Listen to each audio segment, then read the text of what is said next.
सभी को प्रणाम। हम पढ़ रहे हैं जन्म शताब्दी पुस्तक माला 42 अध्यात्म का मर्म समझें। आइए अध्याय को संग संग करें, आंखें बंद कीजिए, भावना कीजिए कि एक बहुत बड़ा दिव्य समूह श्रेष्ठ जागृत चेतनाएं गुरु इच्छा से स्वाध्याय को सुन रही हैं। सबके अंतःकरण में दिव्य देव परिवर्तन हो रहे हैं। महाकाल सत्युगी चेतनाएं जागृत हो रही हैं और सबके अंतःकरण कुछ श्रेष्ठ करने के लिए बाध्य हो रहे हैं। सबके भीतर प्राण का दिव्य प्रवाह जागृत हो रहा है। इसी भाव के साथ एक गायत्री मंत्र, ताकि हम अपने भीतर और गहरा उतर सके। ओम भूर्भुवः स्वाहा तत्सवितुर्वरेण्यं भर्गो देवस्य धीमहि धियो यो नः प्रचोदयात्। आइए स्वाध्याय को आगे बढ़ाते हैं। एक ध्यान के माध्यम से स्वाध्याय को करते चलते हैं, ताकि हमारे जीवन में परिवर्तन आने लगे, हमारे अंतःकरण में परिवर्तन आने लगे। अब गुरुदेव पिछले स्वाध्याय में समझा रहे थे कि हमको ध्यान की वास्तविकता को समझना पड़ेगा, उसकी फिलॉसफी को समझना पड़ेगा। और कोई भी मंत्र तभी सत्य होगा, कोई भी मंत्र तभी सिद्ध होगा जब हम उस मंत्र को सही तरीके से करेंगे। हम केवल शब्दों पे नहीं अटकेंगे। और अगर हम मंत्र को केवल कर्मकांड के स्तर पर कर रहे हैं और जीभ से रट रहे हैं तो फिर कुछ नहीं होने वाला, क्योंकि अध्यात्म समन्वय है, प्राण का और शरीर का, जीवन का समन्वय है। ये शरीर की अपनी एक इम्पोर्टेंस है और इस शरीर में जो प्राण है वो महत्वपूर्ण है।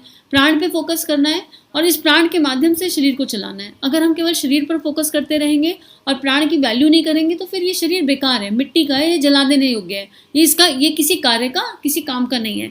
पर यही इस शरीर में जब दिव्य प्राण का जागरण हो जाता है तो यही शरीर भगवान का मंदिर बन जाता है। आगे गुरुदेव लिख रहे हैं, कर्मकांड एवं भावनाओं का समन्वय हो। साथियों, इस तरह आपको कर्मकांड और भाव योग के फर्क को और समन्वय को समझना होगा। अगर आप अध्यात्म के मार्ग पर चलना चाहते हैं तो दोनों कदम मिलाकर चलने पर ही यह मंजिल पार की जा सकती है। एक कदम से मंजिल पार नहीं हो सकती।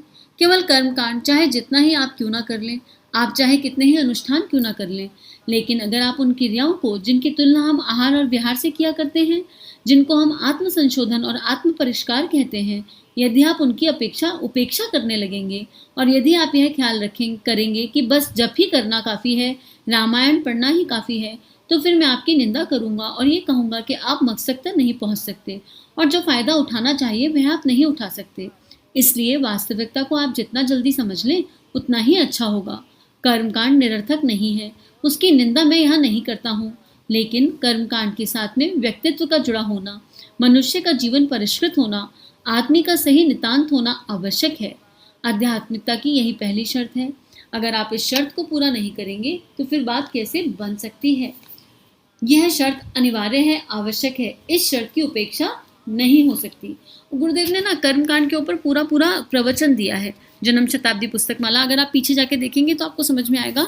और गुरुदेव ने कर्मकांड के भीतर जो प्रेरणाएं छुपी हुई है उनको बताया है। पुस्तक नंबर 39 है मेरे ख्याल से। अगर आप जाएंगे तो आपको समझ में आएगा।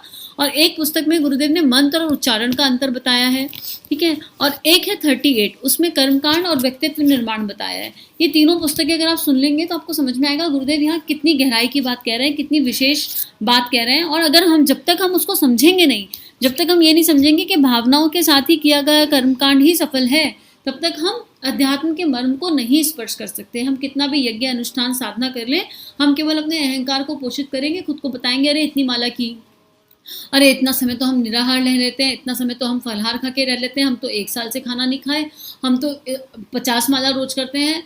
हम कहीं ना कहीं अपने मैं में खो जाएंगे। और अगर हमने कर्मकांड के षट कर्म को भी समझ लिया और भावना के साथ उसको 15 मिनट भी किया और फिर 5 ही मिनट का जप किया, तो समझो हमने अपने कॉर्ड को यूनिवर्स से कनेक्ट कर लिया, हमने अपने हृदय के तारों को परमात्मा से जोड़ लिया। तो भावनाओं के बिना कर्मकांड का कोई मोल नहीं है। इसको साधारण एग्जाम्पल से समझ लीजिए।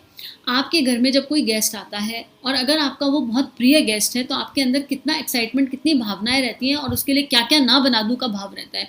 कभी ये बनाएंगे, कभी वो बनाएंगे, अरे इतने वर्षों से अब कोई सहेली सखी मिली नहीं, कोई फ्रेंड मिला नहीं और आज वो आ रहे हैं तो कितनी भावनाएं जागृत हो गई।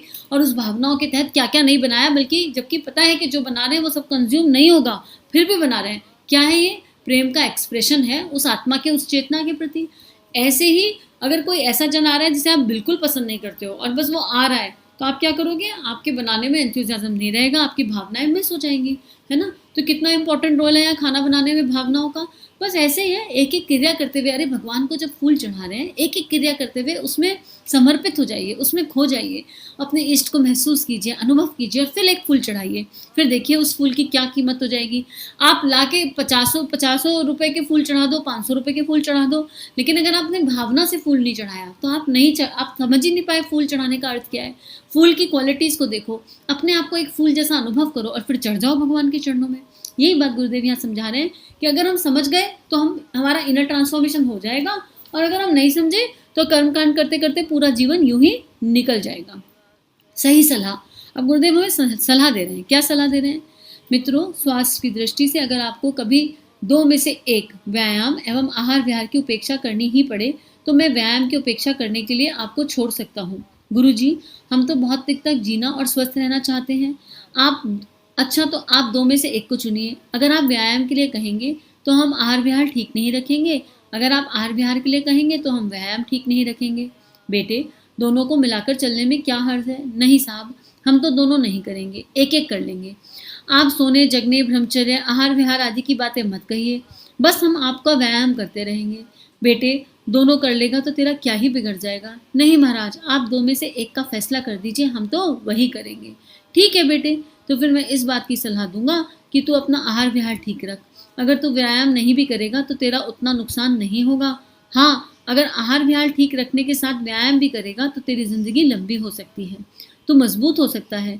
लेकिन अगर तू इसी के बात पर जम गया तो मैं एक ही चीज़ करूँगा, तो मैं यही कहूँगा कि तू ठीक से आहार किया कर, समय पर सोया कर, समय पर जगा कर, संयम रख, ब्रह्मचर्य का पालन कर, तभी बात बनेगी। ये गुरुदेव एक बहुत गहरी सलाह दे रहे हैं, क्योंकि ये क्वेश्चन भी बहुत आ जाता है कि समय तो लिमिटेड है, क्या क्या कर लें? वॉक करें, एक्सरसाइज करें, ध्यान करें, प्राणायाम करें, साधना करें, क्या क्या करें, घर के भी काम है। तो गुरुदेव कह रहे हैं अगर बहुत इमरजेंसी है, बहुत ही ज़्यादा दिक्कत वाली बात है, तो आप आहार विहार को चुन लो। आहार विहार में क्या आ जाता है? आहार विहार में आएगा हमारे सोने का समय, हमारे जागने का समय, मतलब टाइम मैनेजमेंट, कंप्लीटली एक एक समय का सदुपयोग। हम क्या खाते हैं, हम क्या क्या नहीं खा रहे हैं, इसकी एक पूरी पैनी दृष्टि, ब्रह्मचर्य का पालन, हर तरह के संयम का पालन आहार विहार में आएगा। अब गुरुदेव ने क्या किया है यहाँ पर गहराई से देखेंगे। जिस आत्मा ने आहार विहार पर संयम कर लिया, जिस आत्मा ने सोने जागने पर संयम कर लिया, जिसके अंदर ब्रह्मचर्य के नियम जागृत हो गए, उसकी कॉन्शियसनेस ऑटोमेटिकली राइज हो जाएगी। और जब कॉन्शियसनेस राइज हो जाएगी तो व्यायाम अपने आप ही जीवन का एक हिस्सा बन जाएगा, ऑटोमेटिकली इच्छा बन जाएगा, क्योंकि सारी एनर्जीज ऊपर की तरफ है। आप ना तामसिक खाना खा रहे हो, आपका चिंतन अपने इष्ट की ओर है, आप सारे संयम कर रहे हो, तो आपका अपलिफ्टमेंट ऑटोमेटिक हो जाएगा, तो व्यायाम अपने आप हिस्से में आ जाएगा।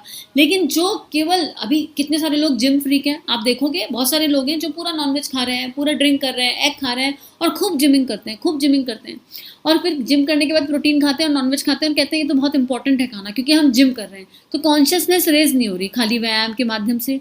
और व्यायाम भी अगर योगा के स्तर पर करो तो योगा अगेन कॉम्बिनेशन है, एक एक आसन को रुककर ठहर कर अनुभव करना योगा है। वो तो हमको समझ नहीं आता, आजकल तो पावर योगा का कॉन्सेप्ट आ गया जो एग्जिस्ट ही नहीं करता कहीं पर, लेकिन फिर भी आ गया ना वो कॉन्सेप्ट।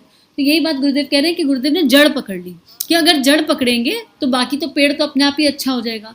तो गुरुदेव हमें ये सलाह दे रहे हैं कि अगर कुछ नहीं कर सकते और नए से शुरुआत करनी है, स्टार्टिंग करनी है, तो भैया आहार विहार से कर लो, एक एक संयम को धीरे धीरे पकड़ो और फिर जीवन गाड़ी को आगे बढ़ाओ, तो बाकी सब अपने आप जीवन में आने लगेगा। क्यों? क्योंकि हमारे अंदर बहुत सारे कुसंस्कार हैं, जन्म जन्मांतर की पढ़ते हैं। वो पढ़ते क्या हैं वो हमको भी आइडिया नहीं है कि वो पढ़ते क्या हैं, लेकिन हम हर योनि में से होकर गुजरे हैं और हर योनि में कुछ संस्कार तो बहुत कॉमन है, तो वो सब हमारे अंदर भी तो है, तो हमको वो समझना पड़ेगा कि उनकी धुलाई कैसे होगी। गुरुदेव लिख रहे हैं, मित्रों, इसलिए अध्यात्म के लिए मुझे लोगों से बार बार इन छोटी मोटी बातों के लिए कहना पड़ता है। पिछली बार जब आप आए थे तब भी यही कहा था, फिर अब यही कहते हैं गुरुजी। यह बात आप पहले भी करते थे, अब भी कर रहे हैं। क्या करूं बेटे, आपकी समझ में ये बात अब तक आई नहीं और मैं नहीं जानता कि कितने समय में ये बात आपको समझ में आएगी। क्या होता है, कई बार हम एक ही स्वाध्याय करते हैं, कई बार हम अलग अलग स्वाध्याय करते हैं, तो हमें एक ही चीज़ बार बार रिपीट मोड पे पढ़ने को मिलती है। तो ये जो मन है ये कहता है अरे ये तो पहले भी पढ़ा था, बोर हो गए इसको पढ़ के, बार बार एक ही बात बताते हो, बार बार एक ही बात करते हो। जैसे ही मन ये कहे, ये वकालत करे ना कि बोर हो गए, जरा अंदर झांक कर देखने की आवश्यकता है हम सभी को कि जो हमको पहले पढ़ाया गया था वो हमारे इम्प्लीमेंटेशन पर कितने स्तर पर आया, कितने परसेंटेज पर हमने इम्प्लीमेंट कर लिया। गुरु तत्व, गुरु शक्ति, जितने भी गुरु हैं इस संसार में वो सब एक ही बात कह रहे हैं बार बार लौट फिर कर। मैं क्या हूँ, कोई अलग चीज़ थोड़ी ना, अल्टीमेटली तो सब आत्मज्ञान तत्व दर्शन की बात कर रहे हैं, अलग अलग तरीके से उसे परोस रहे हैं। क्यों कर रहे हैं? इसलिए कि हम बार बार सुन के भी जीवन में 100% इम्प्लीमेंट नहीं कर पाते। हम चाहते तो है पर हमसे होता नहीं, क्योंकि हमारे अंदर बहुत सारे कुसंस्कार हैं, कई जन्मों की लेयर्स हैं, और जप रूपी साबुन घिसे बिना वो लेयर साफ नहीं होती। और उसमें भी जप कैसे करना है, 3 शरीर से जप करना है। रोबोटिक मोड पर जप किया तो क्या ही किया। गुरुदेव ने अभी 2 दिन पहले स्वाध्याय में बताया था कि आपकी गायत्री बेकार है अगर आपने सही तरीके से जप नहीं किया। इसलिए गुरुदेव कह रहे हैं कि मैं तो ये बातें तब तक कहूँगा, कब तक, जब तक तुम्हारी चेतना में परिवर्तन नहीं आ जाता। और तुम्हारी चेतना में परिवर्तन कब आएगा ये मुझे भी नहीं पता। क्यों? क्योंकि कृपा से इन्फॉर्मेशन मिली, पात्रता से उस पर चलना पड़ेगा ना। अगर अभी भी चलना शुरू नहीं किया तो बात कैसे बनेगी। तो इसलिए गुरुदेव कह रहे हैं कि चलिए, मैं इसे आध्यात्मिकता के क्षेत्र का कुसंस्कार कहता हूँ। यह कुसंस्कार इतना गहरा है कि लोगों ने समझ रखा है कि पूजा पाठ की प्रक्रिया करने के पश्चात आदमी को भगवान के पास जाने की इजाज़त मिल जाती है और भगवान तथा देवी देवताओं का प्यार मिल जाता है। इसको हम कुसंस्कार कहते हैं। अब गुरुदेव एक और कुसंस्कार की बात कर रहे हैं जो हमारे चित्त पर जमा है, वो तो है ही। और उसके अलावा भाई आप बार बार ये कहते हो कर्मकांड से नहीं होगा और काली क्रिया से बात नहीं बनेगी, आप लौट फिर के यही बात समझा रहे हो। तो गुरुदेव कह रहे हैं मैं इसलिए समझा रहा हूँ कि तुम लोगों ने कुसंस्कार के जैसे कर्मकांड को फॉलो करना शुरू कर दिया है। और ये घर में दिया नहीं जगा तो अपशगुन हो जाएगा, और दिया जग गया और कुछ आग लग गई या दिया बुझ गया तो अपशगुन हो जाएगा। अभी तो हमारी फ्रिक्वेंसी यहाँ पर रेडिएट कर रही है। आधे से ज़्यादा टाइम हम पूजा पाठ करते हैं भय से या किसी इच्छा से, लॉलीपॉप टॉफी के लिए। ये हो जाएगा तो ये वाला पाठ, वो हो जाएगा तो वो वाला पाठ, ये हो जाएगा तो इतनी साधना, वो हो जाएगा तो इतना अनुष्ठान। फिर कैसे बात बनेगी? हमको खुद ही नहीं पता डायरेक्शन क्या है हमारे जीवन की। और जब डायरेक्शन नहीं पता और हम देवी देवताओं की मनुहार में लगे हुए हैं, देवी देवताओं को मनाने में लगे हुए हैं, तो हमने साधना तो शुरू ही नहीं करी। और क्योंकि हमने साधना शुरू नहीं करी गुरुदेव के इतनी बार बताने पे भी, तो वो कह रहे हैं कि मैं तो उसको बार बार बताऊंगा। कब तक बताऊंगा? जब तक तुम्हारा कुसंस्कार निकल नहीं जाएगा। और इस कुसंस्कार से निकालने के लिए मुझे आपसे बार बार लड़ाई लड़नी पड़ती है, बार बार सत्यनारायण की कथा कहनी पड़ती है, बार बार गायत्री मंत्र के जप करने की बात कहनी पड़ती है, बार बार एक ही बात कहनी पड़ती है, ताकि ये कुसंस्कार आपके मन मस्तिष्क से हट जाए। इसको भक्ति योग ना कहकर मैं कुसंस्कार ही कहूँगा, जिसे आपने सब कुछ मान रखा है। अगर यह कुसंस्कार आपके मन से निकल गया तो मैं समझूंगा कि मेरा परिश्रम सार्थक हो गया और आपको आध्यात्मिकता के द्वार में प्रवेश करने के लिए और अंदर जाने का रास्ता खुल गया। इसको साइंटिफिकली ऐसे समझ लेते हैं कि जैसे कुछ चीज़ याद करनी होती है ना, तो हम उसको बार बार रिपीट करते हैं लूप मोड पर, और फिर वो हमें याद हो जाती है और फिर हम एग्जाम में जाकर लिख आते हैं। तो हम लोगों की मेमोरी टेम्परेरी है। एक तो खाना पीना जो है अच्छा नहीं है, कुछ कुछ खा लेते हैं, रहन सहन एकदम उचित नहीं है जैसे अध्यात्म मार्ग पर होना चाहिए। और कुछ लोगों का बहुत अच्छा है तो बाहर का आवरण अच्छा है, इनर कनेक्शन नहीं है अभी तक। बाहर से तो ऐसा दिख रहा है कि साधक श्रेणी के हैं, बाहर से सब कुछ बहुत अच्छा लग रहा है, जाने कितनी मालाएं क्या है, लेकिन अंदर का भाव पता नहीं, ब्रह्मचर्य निभ नहीं रहा है और मन स्थिति क्या है उसका पता नहीं है। तो कंप्लीट पैकेज बहुत कम मिल रहा है, कंप्लीट पैकेज है नहीं। और यात्रा दूसरे को देखने की नहीं है, यात्रा अपनी है। तो एज एन इंडिविजुअल हम अभी 50% पैकेज भी नहीं बने। कंप्लीट पैकेज तो बात की बात है। तो जब तक हम वो पैकेज नहीं बन रहे तब तक तो भगवान का हमको अलग अलग रूप में ये स्मरण कराना बहुत ही श्रेष्ठ है और बहुत ही जेन्युइन है कि भाई जाग जाओ जाग जाओ जाग जाओ, सही दिशा में कदम बढ़ा लो, सही दिशा में कदम बढ़ा लो, सही दिशा में कदम बढ़ा लो। और यही इस स्वाध्याय के माध्यम से, हर स्वाध्याय के माध्यम से गुरु शक्ति कर रही है कि हमारी इनर अवेकनिंग कर रही है। बस अब हमें जागना है, चलना है, बिना रुके चलना है, किसी भी स्पीड से चलें, बस चलना है। तो आज के लिए इतना ही। हम सभी का जीवन गुरु शक्ति के दिव्य सूक्ष्म सानिध्य में मंगलमय है। सभी की चेतना को कोटि कोटि नमन वंदन।